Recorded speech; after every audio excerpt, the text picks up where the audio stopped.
27 अगस्त से जो भारतीय सामान है उस पर 50% टैक्स जो होगा, यूएस ड्यूटी जो होगी वो लग जाएगी। मीडिया में समझाने के अलावा, नैरेटिव सेट करने के अलावा भारत सरकार को उसका रास्ता निकालना होगा। तो दरअसल हमारी पोजीशन कहीं कुछ बची ही नहीं है, लगता तो ऐसा है। आज की डेट में आप आइसोलेटेड हो। We are friendless. हाँ, फ्रेंडलेस। ये लगभग ऐसा था कि मैंने धमकी दी है, मैं युद्ध बंद करो वरना नहीं हो पाएगा। और बोला, मेरे कहने के तुरंत बाद मोदी जी ने वॉर रोक दिया। और देखिए ये कि ट्रेड अब भी नहीं हो रहा है। ट्रेड कहाँ हो रहा है? बिहार एक सैंपल स्टेट के तौर पर है। हाँ, सैंपल टेस्टिंग हो रही है। लेकिन एक बात और महत्वपूर्ण है इसमें, यहाँ अगर बिहार चुनाव नहीं जीतते हैं ना, तो मुझे लगता है कि इनके SIR के मुद्दे को और कास्ट सेंसस के मुद्दे को उसको झटका लग सकता है। राहुल को एंडोर्स किया तेजस्वी ने, PM बनेंगे, और राहुल से जब पूछा गया तो राहुल ने कहा कि देखिए अभी सब कुछ ठीक चल रहा है। प्रॉब्लम ये है कि RJD और कांग्रेस पार्टी और गठबंधन ये चाहता है रात्रि भोज में पूरे विपक्ष का आना या फिर इस वोटर अधिकार यात्रा में पूरे विपक्ष का आना, पार्टिसिपेट करना, ये दिखाता है कि वो परसेप्शन तो अब टूट चुका है, ब्रेक हो चुका है। नहीं, उन्होंने अपने परसेप्शन तोड़ने की शुरुआत, गठबंधन के जो साथी हैं राहुल गांधी और मोदी की तुलना करने लगे हैं। ये तुलनाएं बंद कमरे में हो रही हैं, इसके पीछे भी कहानी है। तो राहुल गांधी के मानवीय पहलू को लेकर बहुत सारे लोगों ने बातचीत की कि बहुत ह्यूमन है, लोगों से मिलने जुलने में। याद है जब एक उड़ीसा के सांसद थे और उनका आंख में जो धक्का मार दिया है जी, और वो RML में जाके भर्ती हो गए थे। जितना मैंने कांग्रेस पार्टी कवर की है, वो आदमी धक्का नहीं मार सकता किसी बुजुर्ग। तो क्या आपको लगता है कि बिहार में एक जो दरकी हुई जमीन है, खोई हुई जमीन है, कांग्रेस उसको रिक्लेम कर सकती है? नहीं, अभी नहीं कर सकती। मोदी जी के रास्ते कितने कठिन दिख रहे हैं, सब 75 के होने वाले भी हैं। लोग सरपंच का पद नहीं छोड़ते। ठीक बात है। ये प्रधानमंत्री का पद है। मोदी बीजेपी को जिस ऊंचाई तक ले जा रहे हैं, दरअसल उसी स्पीड से शायद नीचे गिर भी जाएगी मोदी के बाद। बीजेपी से बड़े हैं मोदी।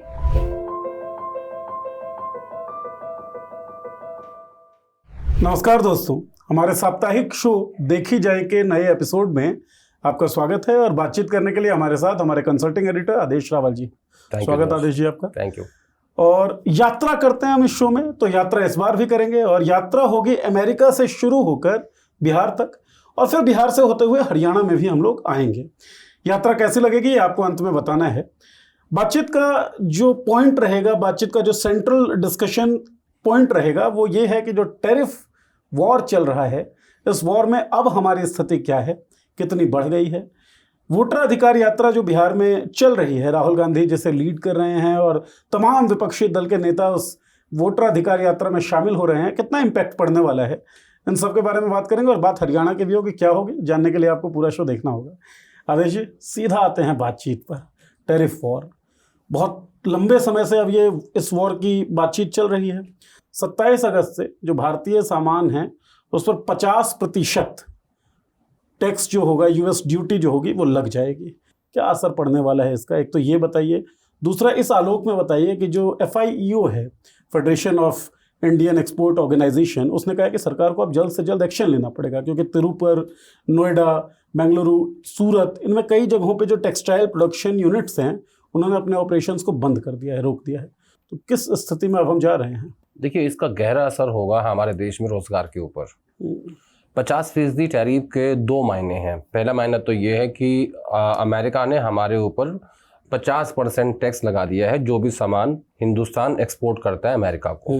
ठीक है, उसमें कुछ एक दो चीज़ों में एग्जेम्पशंस हैं, अदरवाइज मोटा मोटा इसका मायना ये है, अगर हम टैरिफ को इसकी सप्रसंग व्याख्या करें जी हिंदी के हिसाब से, तो ये है कि जिस पाकिस्तान के ऊपर अमेरिका ने 19% टैक्स लगाया, टैरिफ लगाया, उसमें पहली बार में भारत पे 25% लगाया और अब दूसरी बार में 25% अतिरिक्त टैक्स लगा दिया है। अब कुल टैक्स भारत के जो एक्सपोर्ट करने वाले लोग हैं, जो यहाँ से सामान अमेरिका में बेचते हैं, उनके ऊपर 50% टैरिफ लगेगा जी। अब जो पहले वाला 25% टैरिफ था वो समझ में आता है, ठीक है, कि आपने पाकिस्तान को रियायत दी, आपने भारत को दबाने की कोशिश की, लेकिन अभी तक ये उम्मीद की जा रही थी कि शायद ये जो 25% टैरिफ है इसको रोल बैक अमेरिका कर लेगा और इसमें जो डिप्लोमेटिक चैनल्स हैं वो अपना काम कर रहे थे। अस्थायी सा लग रहा था पहले, ऐसा था। लेकिन जब अमेरिका ने इस बात की घोषणा की मुझे लगता है कि कल ही की बात है, उन्होंने कहा कि नहीं, हम इस पे पीछे हटने वाले नहीं हैं और भारत को 25% एक्स्ट्रा टैरिफ चुकाना होगा। उसकी वजह क्या है? उसकी वजह हमें एक बार और रिपीट करनी पड़ेगी अपने दर्शकों के लिए। वो ये है कि अमेरिका ने ये कहा कि रशिया से भारत जो तेल परचेज कर रहा है वो सैंक्शन के बावजूद, अमेरिका की सैंक्शन के बावजूद भारत की कंपनियां वो तेल परचेज कर रही हैं और उसे ओपन मार्केट में महंगा मुनाफा कमाने के लिए बेच रही हैं। अब उसमें फिर नाम आया मुकेश अंबानी जी का कि उनकी जो कंपनी है वो तेल परचेज कर रही है और वो उसे ओपन मार्केट में यूरोप में और बाकी देशों में उसको बेचते हैं। हमने अपने लास्ट कार्यक्रम में बताया था दर्शकों को कि उसमें अडानी, एसीजेड और पोर्ट्स का भी रोल है। एग्जैक्टली आपको याद होगा ये बात कि उस पोर्ट के थ्रू वो उस तेल को लाया जा रहा है और उसमें भी सैंक्शंस हैं। तो इसीलिए अडानी जी ने उस एसीजेड और पोर्ट से इस्तीफा दे दिया डायरेक्टर के पद से। लेकिन इस बात का समाधान नहीं। दरअसल बात क्या है? बात यह है कि यूक्रेन और रशिया के बीच वॉर चल रहा है, 2-2.5 साल लगभग हो गए हैं। यूक्रेन के साथ अमेरिका खड़ा हुआ है खुले रूप से, ठीक है। अब ऐसी स्थिति में जब भारत रशिया से तेल परचेज करेगा, यानी उसके लिए एक, मैं इसको ना मैं आर्थिक रूप से देख रहा हूँ। यानी भारत एक आर्थिक रूप से उसकी सहायता कर रहा है कि तेल परचेज कर रहा है और उनको उस चीज का पैसा मिल रहा है और उसको वो जहां भी इस्तेमाल करना चाहे कर सकते हैं। लेकिन आज रशिया की पहली प्रायोरिटी मुझे लगता है कि वॉर है। अमेरिका कोशिश कर रहा है, समाधान नहीं हुआ वॉर का। कई मीटिंग हो चुकी हैं यूक्रेन के प्रेसिडेंट के साथ और पुतिन जी के साथ में, लेकिन कोई समाधान नहीं निकला। तो अब ये जो एक्शन हुआ है टोटल 50% टैरिफ का, इससे बड़ा असर पड़ने वाला है हमारी अर्थव्यवस्था के ऊपर, रोजगार के ऊपर और खास तौर पर स्किल्ड लेबर जो बड़ी बड़ी फैक्ट्रीज में काम करती है, जो टेक्सटाइल की फैक्ट्रीज हैं, पानीपत में है, बेंगलुरु में है, सूरत में है और जितनी भी चीजें इनसे जुड़ी हुई हैं। अब चाहता क्या है अमेरिका? अमेरिका चाहता है कि भाई एक तो आप ये परचेज मत करो तेल, जबकि चाइना भी उससे तेल परचेज कर रहा है, लेकिन भारत पे ही दबाव बनाया जा रहा है। दबाव भारत के ऊपर है। इसका कारण? इसके 2-3 कारण हैं। ट्रंप को शायद ये पता है कि इस देश में जो मोटा मुनाफा कमाया जा रहा है वो इस देश के उद्योगपति कमा रहे हैं। एक उद्योगपति जिनके खिलाफ अमेरिका में जांच चल रही है, DOJ, department of justice, Gautam Adani, और दूसरे उद्योगपति मुकेश अंबानी जो तेल परचेज कर रहे हैं। तो अमेरिका को इस बात का अंदाजा है कि ये मुनाफा कौन कमा रहा है और इसका हिस्सा कहां कहां जा रहा है, और उसको उस व्यक्ति से भी परेशानी है क्योंकि उनके यहाँ तो चल भी रहा है मामला। तो दूसरा अमेरिका क्या चाहता है? अमेरिका चाहता है कि मैं अपने डेयरी प्रोडक्ट्स को हिंदुस्तान की मार्केट में बेचूं। उस पे अभी तक भारत सरकार नहीं मानी है, लेकिन मुझे लगता है कि भारत सरकार को अब 50% टैरिफ लगने के बाद मुझे कुछ ना कुछ डिप्लोमेसी के लिहाज से कोई ना कोई रास्ता निकालना पड़ेगा। नहीं तो ये ठीक है कि मीडिया में समझा देंगे कि हमारा नुकसान नहीं हो रहा है, उनका नुकसान हो रहा है। उनका कोई नुकसान नहीं हो रहा है, सामान हमारा जा रहा है, वहाँ पे टैरिफ उसके ऊपर लगा है, ठीक है। मीडिया में समझाने के अलावा, नैरेटिव सेट करने के अलावा भारत सरकार को इसका रास्ता निकालना होगा। अब ये क्या कर रहे हैं? ये कर रहे हैं rich diplomacy, Russia, India, China. अरे भाई, यही चाइना मई के महीने में जब पाकिस्तान से आपका युद्ध हुआ, ठीक है, उसने क्या कहा कि मेरा खुला समर्थन पाकिस्तान के साथ है और हमारी आर्मी ने इस बात को एक्सेप्ट किया, ऑन रिकॉर्ड ये कहा कि हमारा जो वॉर था वो पाकिस्तान से नहीं था, चाइना के साथ था जी, ठीक है। और अब आप क्या कर रहे हो कि अमेरिका के सामने आप रिच डिप्लोमेसी लेके आए हो कि चाइना भी हमारे साथ है, रशिया भी हमारे साथ है और हमारी मीटिंग हो रही है, हमारे एनएसए जा रहे हैं, हमारे विदेश मंत्री जा रहे हैं। तो 3 महीने में 2 से 3 महीने के अंदर आप इतने ज्यादा डिप्लोमेटिकली अपने आप को चेंज करने की कोशिश कर रहे हो, ये मेरे समझ से बाहर है। मतलब तो ये है ना सर कि बीते कई सालों में जो आपकी पूरी डिप्लोमेसी रही है वो इस कदर फेल हुई कि आपने पड़ोस भी गंवाया। अब चाइना के साथ भी आपके रिश्ते ठीक नहीं रहे, चाइना खुलकर पाकिस्तान के समर्थन में आ गया। अमेरिका के साथ भी आप कोई अलाइनमेंट अपने स्टेब्लिश कर नहीं पाए, जिसके कारण अमेरिका भी आपके विरोध में ही खड़ा है। तो दरअसल हमारी पोजीशन कहीं कुछ बची ही नहीं है, लगता तो ऐसा है। नहीं, सबसे पहली बात तो ये कि जब गलवान में जो हुआ, आप सबको पता है क्या हुआ है, उसके बाद उन्होंने हमारी ज़मीन हथिया ली चाइना ने, और प्रधानमंत्री जी ने ऑल पार्टी मीटिंग में कहा कि ना किसी ने हमारी 1 इंच ज़मीन ली है और ना कोई हमारे यहाँ घुसा है। और लेकिन उसके बाद से लगातार DGMOs की बैठक चल रही है दोनों देशों के बीच में। वो बैठकें किस बात को लेके हो रही हैं? ठीक बात है। एक कितने दौर की वो बैठकें हो चुकी हैं, किस बात को लेके हो रही हैं? क्या झगड़ा है उसमें? जब किसी ने हमारी जमीन नहीं ली, कोई घुसाई नहीं है, तो क्यों बैठक कर रहे हो उसके साथ में आप? ठीक बात। और जब उसने बता दिया कि वो ओपनली पाकिस्तान के साथ है, तो ये कौन सी डिप्लोमेटिक चांस खोल रखे भाई आपने? तो अब ना ये कुल मिला के, चाहे NSA का रशिया विजिट हो, चाहे विदेश मंत्री का चाइना विजिट हो, या प्रधानमंत्री जी के जो विजिट होने वाले हैं इन कंट्रीज के अंदर, उन सब के बीच में ये 50% टैरिफ ने आपको पूरी तरीके से आइसोलेट कर दिया है वर्ल्ड में। जितनी मेरा सब्जेक्ट नहीं है डिप्लोमेसी और इंटरनेशनल स्टडीज, बट जितना मैं राजनीति को समझता हूँ मैं उस हिसाब से बता रहा हूँ कि आज की डेट में आप आइसोलेटेड हो। We are friendless. हाँ, फ्रेंडलेस। आप कहते थे कि वो मेरा दोस्त है ट्रम्प, उसने देखो कैसी दोस्ती निभाई है। ठीक बात है। उन्होंने आज सुबह कहा, ट्रम्प ने कहा कि मैंने फोन किया, कहा कि ट्रेड करना है, बोला हाँ करना है, तो बोला युद्ध बंद कर दो।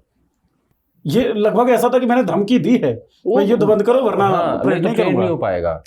और बोला मेरे कहने के तुरंत बाद मोदी जी ने वॉर रोक दिया। और देखिए ये कि ट्रेड अब भी नहीं हो रहा है। ट्रेड कहाँ हो रहा है? आपको दबाया जा रहा है उसमें बार बार।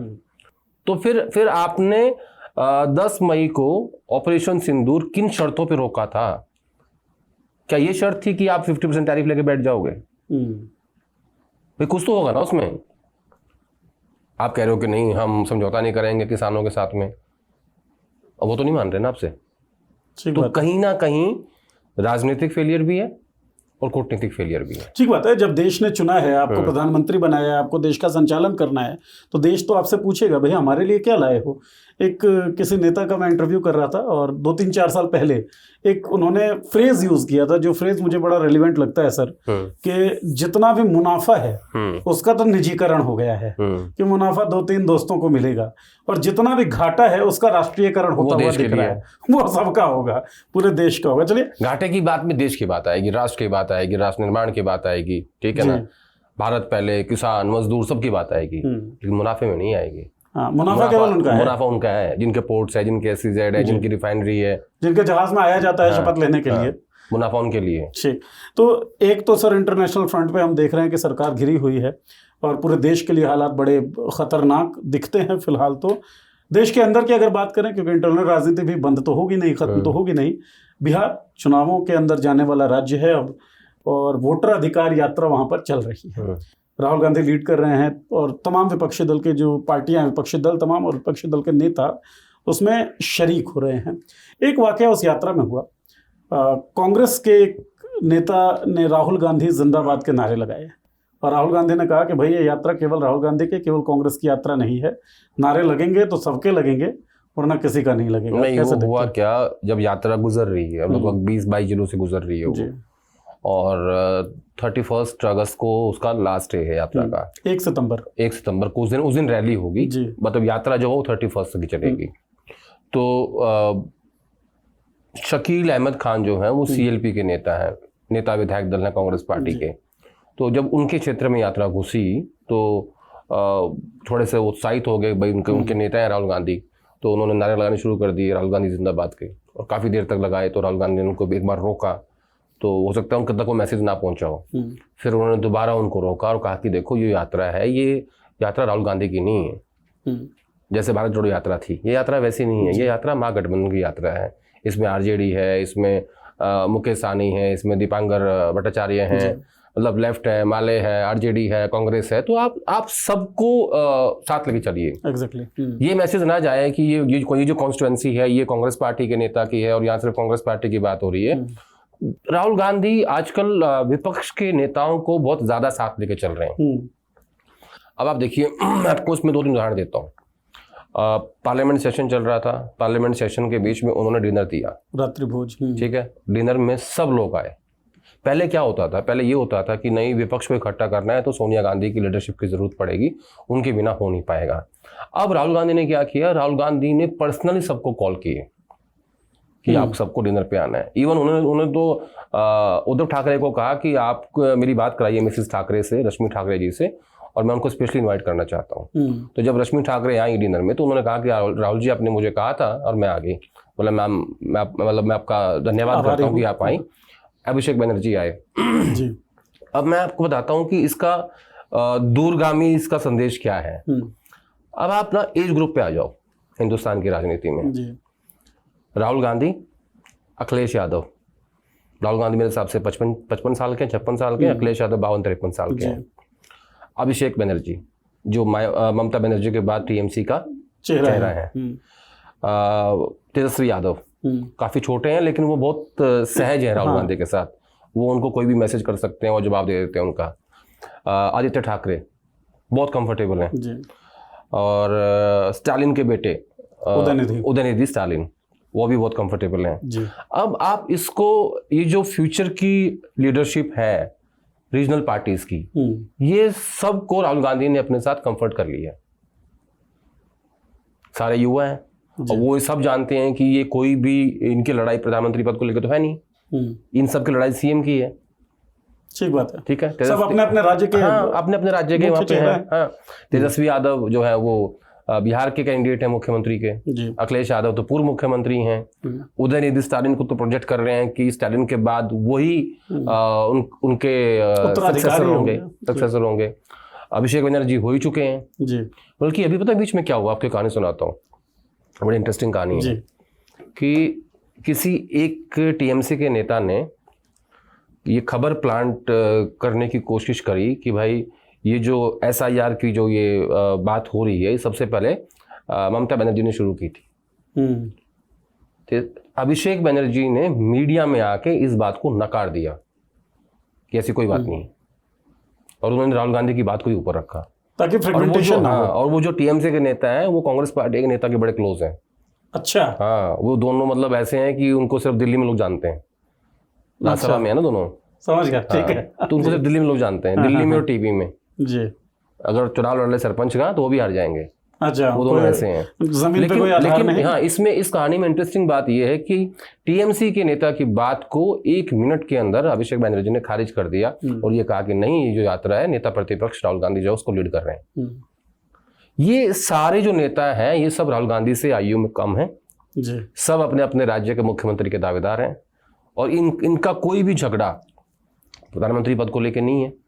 तेजस्वी यादव ने क्या कहा कि सरकार जब आएगी तो राहुल गांधी पीएम बनेंगे ना, एंडोर्स कर दिया उन्होंने जी। तो ये एक नई चीज डेवलप हो रही है हिंदुस्तान की राजनीति में, जो अगले 10, 20, 30 साल तक रहने वाली है। हम गांव घरों के एग्जांपल्स में जब इसको देखता हूँ सर, तो हमारे गांव घरों में कहा जाता है जो चाचा वाचा के लड़के होते हैं, मतलब जो कजन्स होते हैं आपस में, क्या ठीक है ऊपर वाली पीढ़ी को जो करना था कर दिया, अब हम लोग यार अच्छे से रहेंगे, आपस में लड़ाई झगड़ा नहीं करेंगे, तो कुछ ऐसा दिख रहा है शायद। और अब क्या हो रहा है देखो, यात्रा में विपक्ष के नेताओं को बुलाया जा रहा है।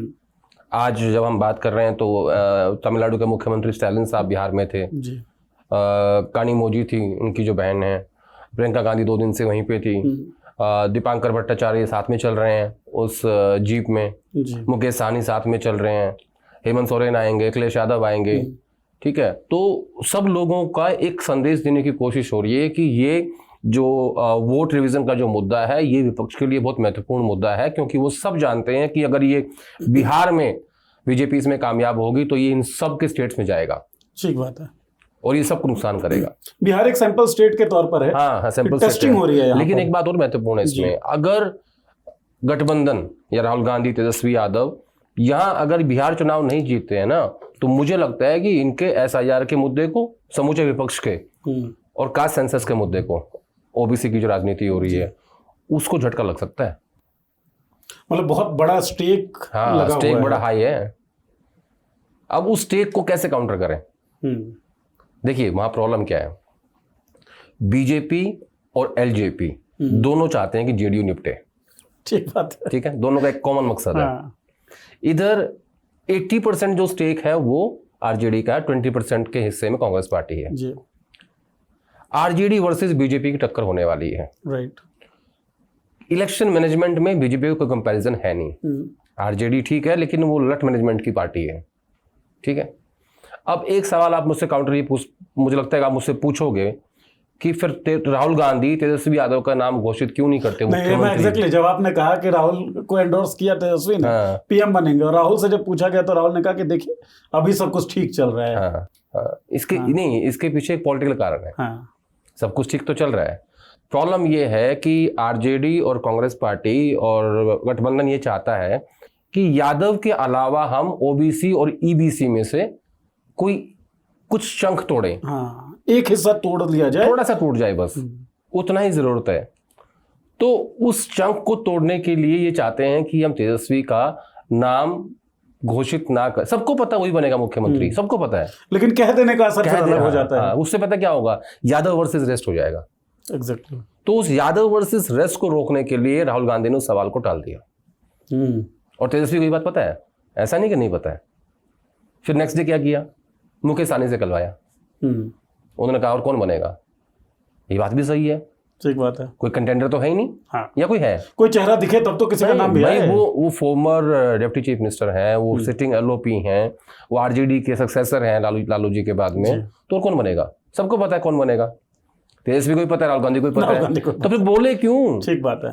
अगर बोलने से कोई नुकसान हो रहा है, बेसिकली क्या है प्रॉब्लम, ये है कि यादव और मुसलमान इन दो का ठप्पा लगा हुआ है आरजेडी के ऊपर। एग्जैक्टली। और मीडिया के नैरेटिव में वो इसमें हार जाते हैं।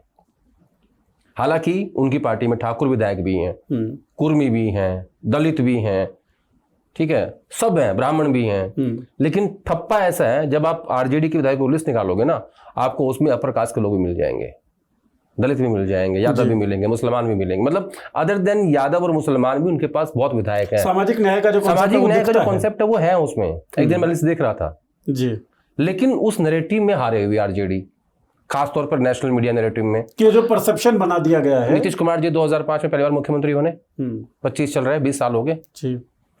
20 साल में भी आरजेडी इस यादव मुसलमान और जंगल राज के परसेप्शन को तोड़ नहीं पाई, जबकि 20 साल सत्ता से बाहर है। इसलिए मैं बार बार कहता हूं कि राजनीति में जो परसेप्शन आपका बन गया, आप उससे बाहर नहीं निकल पाओगे, तोड़ना बड़ा मुश्किल है, बहुत मुश्किल काम है। हालांकि हमने इसी समय में सर बीते 10-11 साल में ही परसेप्शन को बनते भी देखा है और बिगड़ते भी देखा है। खासतौर पे मेरा सवाल, देखिए आप कांग्रेस को कवर करते हैं, इसीलिए मुझे लगता है कि ये बात कहनी और आपसे जाननी ज्यादा जरूरी है कि राहुल गांधी के बारे में जो एक परसेप्शन था कि पप्पू है, अनाड़ी है, सीजनल पॉलिटिशियन है, नॉन सीरियस पॉलिटिशियन है, रात्रि भोज में पूरे विपक्ष का आना या फिर इस वोटर अधिकार यात्रा में पूरे विपक्ष का आना, पार्टिसिपेट करना, ये दिखाता है कि वो परसेप्शन तो अब टूट चुका है, ब्रेक हो चुका है। नहीं, उन्होंने अपने परसेप्शन तोड़ने की शुरुआत की उस भारत जोड़ो यात्रा से। एग्जैक्टली। कन्याकुमारी से कश्मीर तक पैदल चलना बड़ी बात थी। फिर सेकंड यात्रा करी, फिर लोगों ने कहा कि नहीं सीरियस पॉलिटिशियन है, फिर उनका घर छीन लिया गया एक केस में जिसमें उन्होंने किसी को मोदी कह दिया था, घर खाली हो गया, फिर चुनाव आ गए, फिर इंडिया अलायंस को बनाने की बात हुई, इंडिया अलायंस बना और बीजेपी 240 पे रुकी, तो उससे कहीं ना कहीं राहुल गांधी की लीडरशिप एस्टैब्लिश हुई कि बीजेपी को 240 पे रोक दिया। हालांकि थर्ड टाइम सरकार बनी उनकी, ये नाकामी भी है, लेकिन as a leader of opposition ये उनकी कामयाबी थी। तो ये जो बात जो मैंने पहले भी कहा कि सोनिया गांधी की आवश्यकता पड़ती थी कि विपक्ष को इकट्ठा करना है, शरद पवार से बात करनी है, आपको डीएमके से बात करनी है, आपको ममता से बात करनी है, अब वो चीज़ नहीं है। अब कोई सोनिया गांधी की बात ही नहीं कर रहा है। अब राहुल गांधी को एक्सेप्ट कर लिया है। और मैंने उसका आपको कारण दिया कि जितने ये यंग लीडरशिप है ना, ये सब बहुत सहज हैं। इनके व्हाट्सएप पे है राहुल गांधी, मैसेज पे है, ये मैसेज करते हैं, वो जवाब आ जाता है वहाँ से। मैं एक दिन देख रहा था डिफेंस कॉलोनी के किसी रेस्टोरेंट में तेजस्वी यादव और राहुल गांधी खाना खा रहे थे। अच्छा, दिल्ली में? हाँ। तो वो ये क्या है, ट्विटर पे भी बड़ी जबरदस्त बातचीत होती है आपस में। हाँ, होती है, जन्मदिन के मौके पे होती है जी, है ना। वो मतलब मुझे लगता है कि राहुल गांधी ने एक जो बड़ा एक बैरिकेड था ना, वो पार कर लिया है। परसेप्शन टूटने, बनने, बिगड़ने की बात हम लोग कर रहे हैं कि कैसे बनता है आपके खिलाफ भी और कैसे आप उसको तोड़ के अपने पक्ष में भी बनवा सकते हैं। तेजस्वी के सामने भी ऑब्वियस सी बात है, ये चुनौतियां हैं। जंगल राज का परसेप्शन हो, या फिर किसी और तरह का परसेप्शन, जैसे यादव मुस्लिम वाली आपने बात कही, एक और परसेप्शन चल रहा था, बिल्कुल ताज़ा परसेप्शन था ये, कि तेजस्वी थोड़ा सा अनकंफर्टेबल दिखते हैं अपने फेलो पॉलिटिशियंस से, खासतौर पे पप्पू यादव और कन्हैया कुमार का नाम आता था। इस यात्रा के दौरान देखने में आया है, दृश्य आए हैं, तस्वीरें आई हैं, जिसमें बहुत कंफर्टेबली तेजस्वी स्क्रीन शेयर कर रहे हैं पप्पू यादव के साथ भी, कन्हैया कुमार के साथ भी। क्या परसेप्शन तोड़ने की एक कवायद में इस दृश्य को आप देखते हैं, और इसके क्या राजनीतिक मायने आपको दिखते हैं? देखिए, इसके राजनीतिक मायने ऐसे हैं कि तेजस्वी यादव एकमात्र ऐसे नेता है इस देश के जिसके माता और पिता दोनों मुख्यमंत्री रहे। ठीक है। कन्हैया के फादर और मदर क्या करते हैं? शायद आंगनबाड़ी में वर्कर हैं जी। पप्पू यादव एक सांसद हैं, वो एक कॉन्स्टिट्यूंसी के आदमी है। हाँ। तो मुझे ऐसा लगता है कि ये जो नैरेटिव है कि ये कोई कंपटीशन आपस में है, ये अननेसेसरी है, ये ज़्यादा हाइप्ड है, मीडिया क्रिएटेड है। मुझे नहीं लगता कि तेजस्वी यादव के बीच में, देखिए वो तो कुछ भी सकता है राजनीति में, मैं उसकी बात नहीं कर रहा हूँ। मैं आज की प्रेजेंट डेट की बात कर रहा हूँ कि आज के सिनेरियो में, आज की राजनीतिक परिस्थितियों में तेजस्वी यादव को ना पप्पू यादव से थ्रेट है और ना कन्हैया से थ्रेट है। कन्हैया ने पहला चुनाव लड़ा बेगूसराय से लेफ्ट की टिकट पे, वो चुनाव हार गए। फिर दूसरा लड़ा दिल्ली से कांग्रेस पार्टी के टिकट पे, वो चुनाव हार गए। अभी तक तो ना वो विधायक बने ना सांसद बने। हो सकता है कि इस बार अगर पार्टी ने विधानसभा का टिकट देगी, इसकी मुझे संभावना लग रही है, तो हो सकता है कि वो आरजेडी की मदद से और लेफ्ट की मदद से और कांग्रेस पार्टी की मदद से वो विधायक हो जाए। ठीक है, लेकिन कंपटीशन नहीं लगता मुझे। दूसरा जो आपने कहा कि थ्रेट हो सकता है क्या, देखिए कोई भी बड़ा पॉलिटिशियन, कोई भी बड़ा बिजनेसमैन, किसी भी फील्ड में जो बड़ा आदमी होता है इनसिक्योर होता है। वो insecurity is the basic human quality, चाहे वो मीडिया फ्रेटर्निटी में हो, चाहे वो पॉलिटिक्स में हो, चाहे वो ब्यूरोक्रेसी में हो, चाहे जुडिशरी में हो, कहीं भी हो, चाहे कॉर्पोरेट हाउसेज में हो, हर बड़ा आदमी डरपोक इनसिक्योर होता है, डरपोक होता है। तो कंपटीशन को स्टार्ट होने से पहले ही खत्म करना चाहता है। तो इसका एक फैक्टर ये हो सकता है, इनसिक्योरिटी। ये मैं एज्यूम कर रहा हूँ। हाँ। ये टोटली हाइपोथेटिकल है, लेकिन ये कवि की कल्पना है। हाँ, कवि की कल्पना। और कल्पनाओं में बड़ा दम होता है। देखिए, कल्पनाएं कभी वैक्यूम में नहीं आती हैं, वैक्यूम में क्रिएट नहीं होती हैं, बेसलाइन में कुछ ना कुछ चल रहा है। और हमारी कल्पनाएं स्पॉन्टेनियस होती हैं। ठीक बात है सर। गठबंधन के जो साथी हैं राहुल गांधी और मोदी की तुलना करने लगे हैं। हाँ, वो क्या हुआ, ये तुलनाएं बंद कमरे में हो रही हैं। इसके पीछे भी कहानी है। कहानी तो सुन है सर। जैसे जब से ये यात्रा स्टार्ट हुई है, वो जो जीप है रूबिकॉन की, उसमें राहुल गांधी, तेजस्वी, दीपांकर भट्टाचार्य और मुकेश सहनी हर जगह साथ होते हैं। किसी से मिलते हैं वहाँ भी साथ होते हैं, जीप में भी साथ होते हैं, भाषण देते हैं तो साथ होते हैं। तो मुकेश सहनी ने किसी को कहा बंद कमरे में कि जब प्रधानमंत्री मोदी से मिलना होता है ना, तो पहले ही आपको 3 कैमरा वाले घेर लेंगे। और घेर के जब वो आपको झप्पी पाए या आपका हाथ पकड़े या जो भी उनको करना है, जो भी गेस्चर, मतलब जो भी सिंबॉलिकली उनको करना है, बोला उसको वो कैद कर लेते हैं हर एंगल से। बोला राहुल गांधी के साथ ऐसा नहीं है, बोला नेचुरली ऐसा है। बोला वो सिक्योरिटी वालों को कुछ ख्याल रखता है, किसी का हाथ कट गया तो उसको कुछ बांध दिया, कुछ खाने का दे दिया, चोट लगी तो उसको उठा लिया। हम लोगों के साथ भी बिल्कुल सहज हम लोगों को रखते हैं। तो वो उसको एक्सप्लेन कर रहे थे, वो डिफ्रेंशिएट कर रहे थे कि प्रधानमंत्री मोदी की पर्सनैलिटी क्या है और राहुल गांधी की पर्सनैलिटी क्या है। तो बोला कि जैसा इनके बारे में लोग कहते हैं ये वैसा इंसान नहीं है। तो क्योंकि 15 दिन किसी के साथ बिताना, भाई मुकेश सहनी एक बिहार के नेता हैं, ठीक बात है। अगर वो 15 दिन राहुल गांधी के साथ रह रहे हैं, उठ रहे हैं, बैठ रहे हैं, खा रहे हैं, जीप में घूम रहे हैं, तो आपको उनको जानने का एक अवसर मिला, एक मौका मिला है कि ये कौन है, और नया नजरिया मिला। भाई ये तो पता है कि ये सोनिया गांधी का बेटा है, या राजीव गांधी का बेटा है, इंदिरा गांधी का पोता है, वो सब तो ठीक है, लेकिन वो खुद क्या है, जब तक आप उनसे मिलोगे नहीं, बैठोगे नहीं। अब आप किसी को लेकर जो परसेप्शन आपके मन में है आप बना लो। अब हो सकता है कि मेरे मन में आपको लेकर परसेप्शन हो, अब हम लोग 10 दिन इकट्ठे रहे हैं, हमें पता लगे भाई इनके अंदर ये भी तो एक एंगल ये भी तो है, इंसानियत है, जानकार हैं, सामाजिक चीज़ों को समझते हैं, राजनीति समझते हैं, ठीक है ना। इंटरनेशनल पॉलिटिक्स समझते हैं, कुछ तो जानते होंगे ना। जी, हर आदमी में कुछ ना कुछ खूबी होती है। वो आपको तो जानने समझने को मुकेश मिलता है। सहनी को वो जानने का मौका मिला कि राहुल गांधी की क्या पर्सनैलिटी है, इसलिए उन्होंने उस बात का जिक्र किया। और ये मतलब इवन दीपांकर भट्टाचार्य भी और मुकेश सहनी भी, ये सब लोग जो है वो काफ़ी कंफर्टेबल है उनके साथ में। इससे पहले भी कई जो सामाजिक कार्यकर्ता हैं जिन भारत जोड़ो यात्रा में भी शरीक हुए, तो राहुल गांधी के मानवीय पहलू को लेकर बहुत सारे लोगों ने बातचीत की कि बहुत ह्यूमेन है, लोगों से मिलने जुलने आपको में। याद है जब एक उड़ीसा के सांसद थे और उन्होंने कहा कि मुझे धक्का मार दिया है, जी, और वो आरएमएल में जाके भर्ती हो गए थे, और पहले छोटी पट्टी थी फिर बड़ी पट्टी आ सदन गई। का ड्रामा। हाँ, फिर बड़ी पट्टी आ गई, फिर वो आईसीयू में चले गए। जी, तो उस दिन मुझसे कई लोगों ने पूछा, मतलब ये कैसे कर दिया। मैं देखो यार, मैं इतना कह सकता हूँ कि जितना मैंने कांग्रेस पार्टी कवर की है, वो आदमी धक्का नहीं मार सकता किसी बुजुर्ग को, इतना मैं मतलब विश्वास से कह सकता हूँ। क्योंकि क्या होता है ना, पता लग जाता है आदमी के बारे में ठीक बात है। कि आदमी सोचता कैसे है, मूलभूत स्वभाव कैसा हाँ, हो। मूलभूत जो आपका नेचर है वो तो हम जान ही लेंगे ना। अगर आपको थोड़ी बहुत भी समझ है ठीक बात। इंसान को जानने की, परखने की, तो पता लग जाता है कि ये आदमी किस फितरत का है। ठीक बात है। ये मार पीट सकता है, ये डांट सकता है, इसको क्या अच्छा लगता है, क्या बुरा लगता है, कौन से सवाल में सहज है, कौन से में नहीं है, होता है ना सब चीजें। बिल्कुल होता है। तो मैंने उस दिन ये इस बात को समझा था कि राहुल गांधी किसी बुजुर्ग व्यक्ति को धक्का नहीं मार सकता, वो भी संसद के अंदर। और बाद में क्या हुआ, वो लोग मिलने पहुंच गए, लगातार पहुंच रहे हैं, पट्टियां बड़ी होती चली गई, बाद में कुछ भी निकला उसमें। क्यों? क्योंकि सीसीटीवी फुटेज तो था ना पुलिस के पास, क्यों नहीं दिया वो? क्योंकि कुछ था ही नहीं उसमें, पता पड़ जाता। ये वैसा था जैसे धनखड़ साहब बीमार है ना 38 दिन से। ठीक बात है।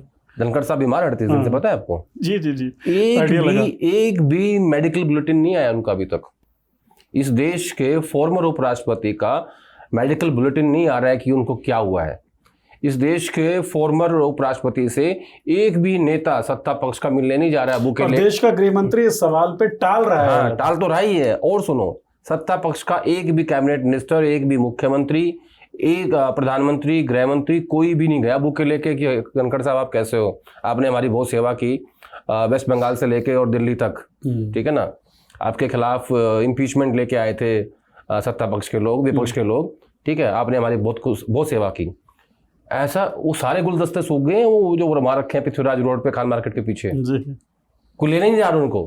कोई तो लोग गेटवेल सिंह तो कह दो, कोई तो जाके कह दो। एक तस्वीर नहीं आई उनके सामने इस देश के उपराष्ट्रपति की कि वो कहाँ है। अभी तक ये नहीं पता कि क्या प्रोटोकॉल के तहत आपने उनको फेयरवेल नहीं दिया, कोई बात नहीं, प्रोटोकॉल के तहत उनको सरकारी घर मिलना है, दिया आपने, वो पता ही नहीं। ऐसा क्या गुनाह कर दिया भाई उन्होंने। और खबर प्लांट क्या हो रही है, एक अखबार था अंग्रेजी अखबार, उसने खबर लिखी कि आजकल वो योगा कर रहे हैं। अरे वो तो पहले भी करते थे, इनको पता तो योगा करने के लिए पूर्व होना पड़ेगा क्या आपको? हाँ। योगा तो सब कर रहे हैं यहाँ। तो मॉर्निंग वॉक करना, योगा करना इतना भी आसान चीज नहीं, मतलब मैं तो नहीं कर पाता हूँ सर, कई दिनों से सोच रहा हूँ। बात वो नहीं है नीरज, आपकी मेरी बात नहीं है। धनखड़ साहब इस देश के पूर्व उपराष्ट्रपति हैं, इसीलिए मॉर्निंग वॉक खतरनाक हो सकती है। तो मतलब मैं समझ नहीं पा रहा हूँ। और जो विपक्ष के दो नेता सवाल पूछ रहे हैं ना, कपिल सिब्बल बहुत इंटेलिजेंट आदमी है जी। उनके पास ये जानकारी है कि वो किन परिस्थितियों में है, इसीलिए वो बार बार सवाल पूछ रहे हैं प्रेस कॉन्फ्रेंस के जरिए। और राहुल गांधी ने कहा कि we are living in strange times. उस दिन जिस दिन रेड्डी साहब का वो था नॉमिनेशन था पार्लियामेंट के अंदर, उस दिन उन्होंने कहा। तो विपक्ष को पता है, ये पिछले शो में भी हमारी चर्चा हुई थी इस बारे में कि बड़े नेता इनके पास इनपुट्स होते हैं, उनको आइडिया उनको पता होता है क्या हो रहा है, तभी कुछ बोल रहे हैं। हाँ, आधार है उसका, आधारहीन बातें नहीं है ये। यार जब हमें पता होता है उनको नहीं पता होगा क्या? ठीक बात है, सिंपल बात। उनके पास इंफॉर्मेशन के 10 सोर्स हैं, हमारे पास तो एक ही होगा, मुश्किल से 2 होंगे। बात है। और जब आप एलओपी हो जाते हो ना, तो ब्यूरोक्रेसी में बहुत से लोग ऐसे भी होते हैं जो ये देखते हैं कि यार आज हमारा नंबर नहीं आएगा। हाँ ठीक बात है, हम इन्वेस्ट करेंगे, संभावनाएं हैं विपक्ष में, संभावनाओं पे। ठीक बात है, कोई भी करता है, बिल्कुल होता ही है। तो और ब्यूरोक्रेसी में भी यही है, जुडिशरी में भी यही है, मीडिया में भी यही है। तो उनको सब पता है। और उस आधार पर ही बात कर रहे हैं। हाँ, जैसे उनको पता था कितने जहाज गिरे हैं, याद है ना, मैंने बताया था आपको, ऐसे ही। बिल्कुल ठीक है सर, आधारों पे ही टिका हुआ है विपक्ष का ये बयान, और एक आधार विपक्ष तैयार कर रही है। एक बार फिर से बिहार की उस यात्रा से एक सवाल और जुड़ा हुआ है मेरा कि अपने राज्य से बाहर नहीं निकलते आप। सर देखिए, अब तो राज्य ज्यादा महत्वपूर्ण भी हो गया। आप देखिए ना, देश के आपके तमाम जो शीर्षस्थ नेता हैं वो हमारे राज्य की सैर कर रहे हैं, और वहाँ मॉर्निंग वॉक सब कुछ बड़ा आसान है, सुलभ है साहब। आप जा रहे हो ना? हाँ, मैं बिल्कुल जाऊंगा सर। ऐसे कैसे सैर नहीं करेंगे, लोगों को दिखाएंगे भी कि बिहार हमारे नजरिए से कैसा दिख रहा है अगले एक सप्ताह में। बहरहाल, आधार तैयार कर रही है कांग्रेस वोटर अधिकार यात्रा के जरिए, गठबंधन की जो यह यात्रा है। बीबीसी की एक रिपोर्ट पढ़ रहा था मैं, जहां बीबीसी ने भी इस बात को लिखा। हमने इस बात में तो डिस्कस किया कि जब राहुल गांधी जिंदाबाद के नारे लगे, राहुल ने कहा कि भाई गठबंधन की यात्रा है, सबके नारे हों। तो बीबीसी ने रिपोर्ट किया कि कांग्रेस के झंडे ज्यादा दिख रहे हैं, और राजद के भी झंडे हैं, वामपंथी दलों के भी झंडे हैं, लेकिन कांग्रेस के ज्यादा हैं। तो क्या आपको लगता है कि बिहार में एक जो दरकी हुई जमीन है, खोई हुई जमीन है, कांग्रेस उसको रिक्लेम कर सकती है? नहीं, अभी नहीं कर सकती, इतना झंडे ज्यादा। ठीक है, झंडे ज्यादा हैं, तैयारी ज्यादा है, क्योंकि राहुल गांधी ने इस वोट रिवीजन के मुद्दे को ना खुद से संभाल लिया है। वो इस विषय को लेके और इस चुनाव में वो खुद से घुस गए हैं। तो इसलिए आपको लग रहा है कि झंडे ज्यादा दिख रहे हैं, क्योंकि पार्टी उस पर ज्यादा काम कर रही है। लेकिन आज की डेट में मुझे लगता है कि इसका जो फायदा होगा वो आरजेडी को ही होगा, तो ज्यादा फायदा होगा, क्योंकि स्टेक जो है ना वो उसमें बहुत डिफरेंस है। राइट। आप 20-25% स्टेक पे हो, आरजेडी जो है लगभग 60-65% स्टेक पे है, बाकी मैंने 10 छोड़ दिया अलाइंस के लिए। मैं इलेक्टोरल फायदे की बात नहीं कर रहा था सर, मैं जो जमीन है संगठन की, एक होता है ना, री एनर्जाइज हो जाता है आपका कार्यकर्ता। मुझे लगता है उससे ज्यादा महत्वपूर्ण बात यह है कि ये जो कास्ट सेंसस का मुद्दा है ना, एक सर्वे हुआ है, इसकी भी एक कहानी है। हाँ, एक सर्वे हुआ है, किस पार्टी ने कराया गठबंधन में ये बताऊंगा नहीं, क्योंकि वो दो लोगों के बीच की बात है। और उस सर्वे में ये पाया गया है कि यादव के अलावा कास्ट सेंसस के मुद्दे पे राहुल गांधी के कारण, अदर देन यादव, ओबीसी और ईबीसी में से लोग टूट रहे हैं, जो चंके तोड़ना भी चाह रहे हैं, जो ये तोड़ना भी चाह रहे हैं। कुछ महीने पहले की बात है, तेजस्वी यादव दिल्ली आए थे, उनकी मुलाकात राहुल गांधी खड़गे साहब के साथ हुई थी। उस दिन भी राहुल गांधी ने उनको ये बात कही थी कि यादव के अलावा हमें ओबीसी और ईबीसी तोड़ना है। तेजस्वी ने कहा कि 100 से ऊपर जाते हैं इस सेगमेंट में, तो बोला कि इनके सम्मेलन करो, 1 टूटेगी, 10 टूटेंगे, 5 टूटेंगे, 4 टूटेंगे, 20 टूटेंगे, कुछ तो आएगा, कुछ तो होगा, कुछ तो होगा। ठीक बात है। वो उस चीज को लेकर फिर काम किया गया। लेकिन आज जो एनर्जी लगा रही है कांग्रेस पार्टी वहां पे, आप एक चीज और देखो, आज के अभी के जो कांग्रेस पार्टी के अध्यक्ष हैं राजेश जी, वो दलित हैं, और उनकी जो दलित में वो जाटे हुए हैं बेसिकली। क्या उस जाति का वोट नहीं आएगा कांग्रेस पार्टी को?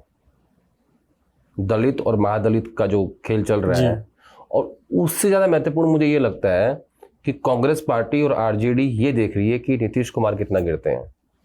जितना वो गिरेंगे ना, उतनी संभावना बढ़ेगी इधर आरजेडी और कांग्रेस पार्टी, क्योंकि उनका जो वोट बैंक और बीजेपी को उल्टा लग रहा है कि इनको मारो ताकि मुख्यमंत्री हमारा बने। मेरे को ऐसा लगता है कि आरजेडी और कांग्रेस को ये देखना चाहिए कि वो कहां जेडीयू को हिट कर सकती है। जितना डाउन जेडीयू आएगी उतना ही, क्योंकि वो भी तो ओबीसी है। ठीक बात है, ओबीसी है, महादलित है, महिलाओं के वोट्स बहुत महिलाओं के वोट करते हैं। लेकिन मैं महिलाओं के वोट पर नहीं जा रहा हूँ, मैं सिर्फ महादलित और ओबीसी पे आ रहा हूँ। सिंपल गेम है। दूसरा, जेडीयू की जो लीडरशिप है अदर देन नीतीश कुमार, वो सब दिल्ली से कंट्रोल हो रही है। आप समझ रहे हो मैं क्या कह रहा हूँ? बेशक महाराष्ट्र वाला खेल बिहार में भी हो सकता है। शिंदे साहब बनाएंगे इनको, शिंदे साहब बनाएंगे इनको, ऐसी इनकी कोशिश है। चले सर, मेरे राज्य की बहुत सारी बात हो गई, आपने कह भी दिया, टोक भी दिया, मुझे आपके राज्य पे आ जाते हैं। हाँ, तुरंत आओ। आपके राज्य में 4 जिलाध्यक्ष ऐसे बनाए गए हैं जो विधानसभा के उम्मीदवार भी थे कांग्रेस के। इसकी क्या राजनीति है? मैं बताता हूँ वो क्या है। मैं ना वो लिस्ट देख रहा था, ये जो कार्यक्रम ये लोग लेके आए हैं कि संगठन सर्जन का जो कार्यक्रम चल रहा है हर राज्य में, गुजरात से शुरू हुआ, मध्य प्रदेश हुआ, हरियाणा हुआ, अब पंजाब के लिए भी काम चल रहा है, ये बढ़ता जा रहा है, पूरे देश में होगा ये। तो उसमें ये था कि भाई संगठन खड़ा करना है। राहुल गांधी ने अपनी पिछली बैठक में कहा कि हमें पहले हम ऊपर से नीचे जा रहे थे, यानी दिल्ली से और चंडीगढ़ होके और फिर जिले में आके और फिर ब्लॉक में जा रहे थे। अब ये चाहते हैं कि हम जिले से, ब्लॉक से, जिले से ऐसे उठ के ऊपर आए। अब मैंने 4 लोग ऐसे देखे। वर्धन यादव ने चुनाव लड़ा विधानसभा चुनाव का बादशाहपुर से, परविंदर परी ने चुनाव लड़ा अंबाला से, अंबाला शहर से या कैंट से लड़ा, अंबाला कैंट। मेवा सिंह ने लड़ा यहाँ से अपना लाडवा से, और एक अनिरुद्ध सिंह जो बंसीलाल के परिवार से आते हैं, उन्होंने चुनाव लड़ा, और ये चारों को बना दिया गया जिलाध्यक्ष। ठीक है भाई, चुनाव भी यही लड़ेंगे, जिलाध्यक्ष भी यही बनेंगे, संगठन के हैं। कार्यकर्ता क्या करेगा, कहाँ जाएगा वो? तो अगर इनको सही मायने में संगठन सर्जन करना है ना, तो जितने राज्य बचे हुए हैं उनमें इनको इंश्योर करना पड़ेगा कि ये कार्यकर्ताओं को ब्लॉक और जिले में जगह दें। काम तो दिया जाए कम से कम उनको, नहीं, एक्नॉलेज करके। जो लोग चुनाव लड़ रहे हैं विधानसभा का, वो हार जा रहे हैं, कोई बात नहीं, हार जीत तो चुनाव का पहलू होता है, आप उन्हीं को बना रहे जिलाध्यक्ष। मतलब या तो वेणुगोपाल की आंखें बंद है, और या फिर राहुल गांधी की आंखें बंद कर रखी हैं। मेरा सवाल यही था कि इसमें वेणुगोपाल की आंखें बंद है या हुड्डा साहब का कुछ हाथ है इसके अंदर, क्या है? नहीं, हुड्डा साहब तो चाहेंगे उनके लोग बनने भाई मैक्सिमम, वो तो इसलिए बैठे हुए हैं। ये काम उनका नहीं है, ये काम वेणुगोपाल जी का है, ये उनको तय करना है। ये जो सामाजिक न्याय की बात हो रही है ना, ये सामाजिक न्याय संगठन में भी होना चाहिए, होना ही पड़ेगा, करना ही पड़ेगा, अदरवाइज बात नहीं बनेगी। तो ये इनसे गलती हुई है, आई होप कि पंजाब में ना हो। वेणुगोपाल साहब जो हैं, तो हमारे राज्य में कई धृतराष्ट्र बैठे हुए हैं। आपके राज्य में कई धृतराष्ट्र बैठे हुए हैं, ऐसा मुझे लग रहा है। तो हमारे राज्य में जहाँ और इनको नहीं, उनको संजय की जरूरत है। अच्छा, चलिए, जो यथास्थिति का वर्णन करे और ये बताए कि महाराज युद्ध में क्या चल रहा है। लेकिन संजय और धृतराष्ट्र तो हैं, संजय कौन हो पाता है, कौन बता पाता है, कितनी बात पहुंच पाती है? संजय नहीं है। आपने बताया तो था पिछले शो में भी कि संजय को बर्दाश्त नहीं किया जाता। ये तो तेरे को पता है, ये सब बताने की बड़ी कोशिश चुकानी पड़ती है। वो तो खैर, वो भी आपने पिछले शो में बताया था। तो जरूर आप पिछला शो देखें कि क्या क्या कीमत चुकानी पड़ी आदेश रावल जी को, और किस किस तरीके से इनका रास्ता भी जो है संघर्ष भरा रहा है। बहरहाल सर, अमेरिका दर्शकों के लिए संघर्ष वाला रास्ता रखेंगे, और जो सच्ची बात है वो बताएंगे, वो तो बताते रहेंगे, और कीमत चुकाते रहेंगे। मुझे पता है कि दर्शक धृतराष्ट्र नहीं है, लेकिन हम लोग संजय का कर्तव्य निभाते रहेंगे। दर्शक सब जानता है, वो धृतराष्ट्र भी नहीं है, वो संजय है बेसिकली, उसको सब पता है। कैमरे का लेंस झूठ थोड़ी बोलता है। ठीक बात है। अमेरिका से हुआ है सर, हम लोग बिहार तक हुए, हरियाणा में घूम आए। अब एक अंतिम सवाल मैं ले लेता हूँ कि सरकार परेशान दिख रही है टैरिफ वॉर से, कोई जवाब दिख नहीं रहा है, डिप्लोमेसी के फ्रंट्स पे बिल्कुल नाकाम सी दिख रही है, कमज़ोर खड़ी दिख रही है। मोदी जी की अगर बात करें तो वो भी परेशान होंगे, क्योंकि जो उनका एजेंडा है, अब वही एजेंडा विपक्ष को फायदा पहुंचा सकता है। एजेंडा नीतीश को कम करो, इधर विपक्ष को फायदा हो सकता है, और विपक्ष की एकता बढ़ रही है। पिछले शो में हमने चर्चा भी की थी कि किस तरीके से मोदी जी एक स्पेस दे रहे हैं विपक्ष को ही ग्रूम करने का। मोदी जी के रास्ते कितने कठिन दिख रहे हैं सर? 75 के होने वाले भी हैं। हाँ, मतलब मोहन भागवत जी दिल्ली में है आज 3 दिन का कार्यक्रम चल रहा है विज्ञान भवन में जी, और वो कह रहे हैं कि हम सबका डीएनए एक ही है। वो ये नहीं कह रहे हैं कि हम सब भारतीय हैं। क्या जाना चाहिए था। दूसरा, 11 सितंबर को भागवत जी हो जाएंगे 75 के, और 17 सितंबर को मोदी जी हो जाएंगे 75 के। अब देखते हैं कि क्या भागवत जी एक एग्जाम्पल सेट करेंगे जो आज तक संघ में नहीं हुआ, कि वो 11 को अपने बर्थडे का केक काटते हुए कहें कि देखिए बस मैं 75 को हो गया हूँ, और ये जो बीजेपी में रूल बना था वो हम संघ में भी इम्प्लीमेंट करते हैं। यहाँ से शुरुआत होनी चाहिए। होगी या नहीं, इतना बड़ा त्याग वो करेंगे नहीं करेंगे, प्रेशर डालेंगे नहीं डालेंगे, नहीं पता मुझे, लेकिन मैं एक बात जानता हूँ, लोग सरपंच का पद नहीं छोड़ते, सरपंच का। ठीक बात है। एक क्लब के सेक्रेटरी के चुनाव में सत्ता और विपक्ष पूरा भिड़ गया। ठीक बात है। देखा ना पिछले हफ्ते जी। रूडी साहब और बल्यान के चुनाव में। हाँ, वो भी हम लोग चर्चा है करेंगे ना, जी। सेक्रेटरी के चुनाव में। ये प्रधानमंत्री का पद है, इससे ज्यादा कुछ कहना नहीं चाहता। चाय बेचने वाले संघर्ष से उठते हुए यहाँ तक पहुंचा गया यार है। तुम एक बात समझो ना, जो आदमी इस देश का राजा है, तुम मुझसे कह रहे हो कि तुम पद छोड़ दो, जबकि वो पूर्ण रूप से स्वस्थ हैं, एक बढ़िया राजनीतिक जीवन जी रहे हैं, उनके नाम पे वोट आ रहा है, बल्कि वही उन्हीं के नाम पे वोट आ रहा है। मोदी माइनस कर दो आप। ठीक बात है, ये बात तो खैर मानने वाली बात है। उन्होंने भी कही थी निशिकांत दुबे ने कि 150 सीट नहीं आएंगी हमारी, उन्होंने कही थी इंटरनल लड़ाई में बीजेपी की।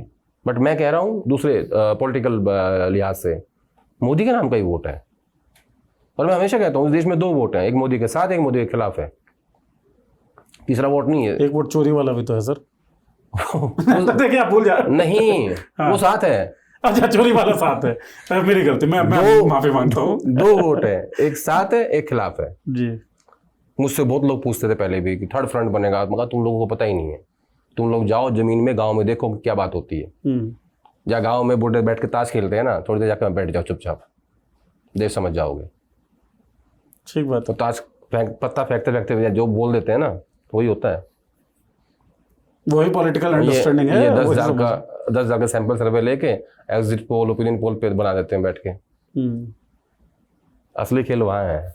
जाओ गांव में किसी चौराहे पे बैठ के, किसी बैठक में बैठ के, वो जो पत्ते खेल रहे होते हैं ना, उनकी बात सुना चुपचाप बैठ के। उनको ज्ञान मत देना, उनके पास बहुत ज्ञान है। हाँ, बस सुनते रहो, बस सुन लो थोड़ी देर बैठ, जितना ले सकते हो। सारे जितने चक्षु है ना सारे खोल देंगे।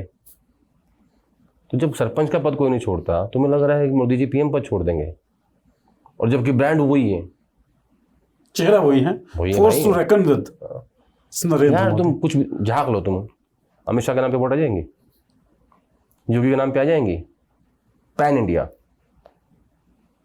बताओ। हाँ, कोई भी ऐसा नेता दिखता ही नहीं है। इसीलिए तो बार बार ये कहा जाता है कि मोदी और अमित शाह, बल्कि मोदी बीजेपी को जिस ऊंचाई तक ले जा रहे हैं, दरअसल उसी स्पीड से शायद नीचे गिर भी जाएगी मोदी के बाद, क्योंकि कुछ बचता ही नहीं है। क्योंकि क्या है, बीजेपी से बड़े हैं मोदी, और पार्टी रहेगी तब ना लोग बचेंगे जी। जब पार्टी नहीं रहेगी। आज संघ क्यों कह रहा है ये बातें, क्योंकि वो जानता है कि मोदी जी इतने बड़े हो चुके हैं, वहां बीजेपी बहुत छोटी रह गई है। ठीक बात है। जिस दिन सपोज करो कि 29 में, 34 में, 39 में, 44 में कभी तो मोदी जी हटेंगे।